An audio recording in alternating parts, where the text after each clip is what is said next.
Bien, aquí qué es importante tener claro, qué cosas debemos tener claras. Por ejemplo, que yo les ponga un ejercicio donde les doy el código en C y les digo pásenlo a ensamblador.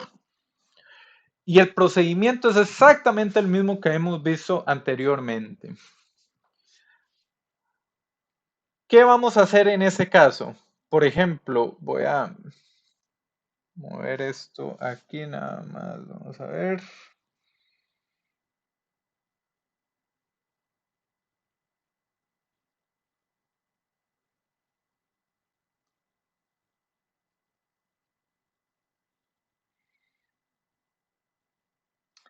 No importa. Pasar esto a ensamblador. ¿Qué tenemos que hacer?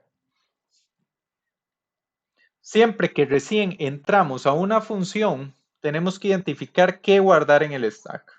Vea que recién entrando le hace campo al stack. En recursivas, funciones recursivas que se llaman a sí mismo, esto si quieren lo pueden escribir en piedra. Definitivamente hay que guardar el return address. Vimos que como se llama a sí misma, hay un punto donde la función se devuelve.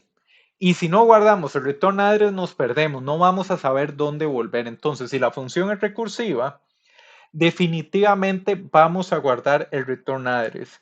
Luis Pedro, ¿por qué guardamos $A0 en este caso particular? Porque lo que se usa para ir, digamos, variando el valor es el argumento. En cada llamado, tal vez se ve el código en set, se va como cambiando el argumento de la función. Se disminuye en uno, entonces es lo que se utiliza para ir variando. Correcto. Está la parte que es $A0 cada vez que se llama, se le resta aquí, ¿de acuerdo? Eso no es tanto el problema, Luis Pedro. El problema es que cuando volvamos de esta llamada se requiere el valor de $A0 antes de restarle. Entonces, ¿te acordás en el Ajá. stack? Guardamos todos los valores de A0 antes de restarle, ¿lo ves? Sí, sí. Esa es la razón por la que lo guardamos, porque cuando volvemos de la función necesitamos el valor de $A0 antes de restarle, necesitamos el valor sin modificar acá. Y ese es el que guardamos en el stack. Entonces, esta es la parte que vemos acá. Identificamos, bueno, le hacemos campo al stack. Guardamos el return address en recursivo, definitivamente vamos a necesitar guardar el return address y nos fijamos en nuestra función recursiva si el argumento vamos a necesitar cuando volvamos de la recursión el valor original. Si necesitamos el valor original, hay que guardarlo. Si no necesitamos el valor original, no hay que guardarlo. Una manera sencilla de darse cuenta de esto es pasarlo a ensamblador y darse cuenta que guardaron un dato que cuando hacen la corrida en ensamblador nunca se necesita. Entonces, eso es uno de los criterios que se tienen por ahí. Entonces, comparando ensamblador y C, ¿qué otra cosa vemos? Bueno, recién entrando es hacerle campo al stack y guardar $RA, que de fijo necesitamos guardarlo, y $A0, que también tenemos que guardarlo. Vean que nos encontramos la condición de parada. Y aquí que vemos la condición de parada. Estas dos líneas de acá es la pregunta si es n menor que 1.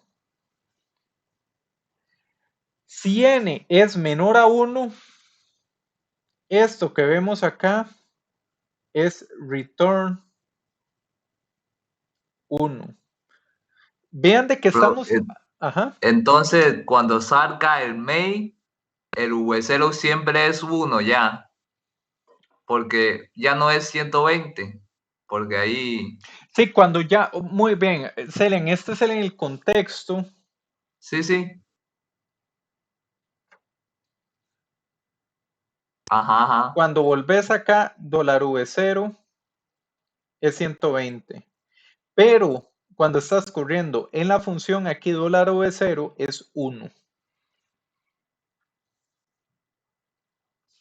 Ok, ya. Bien. Vean que está siguiendo la misma estructura. Verifica la condición y el retorno. Vamos definitivamente a borrar esta paginita.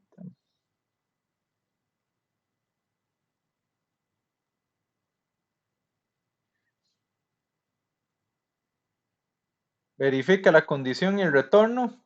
En el ensamblador, verifica la condición y el retorno.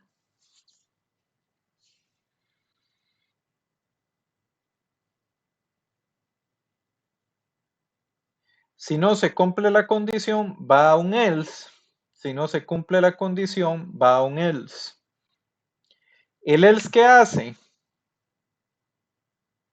Ya se llama a sí mismo con $A0 menos 1.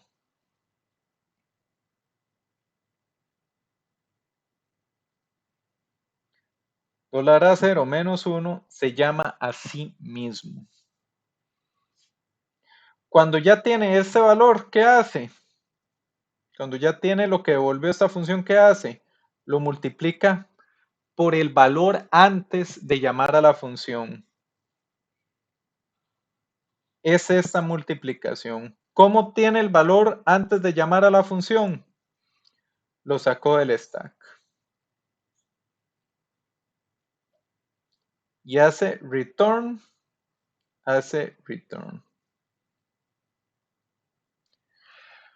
Bien, entonces, esto hay que digerirlo varias veces. Ya hicimos la primera corridita. Podemos hacer varios ejemplos más para ver cómo funciona la recursividad.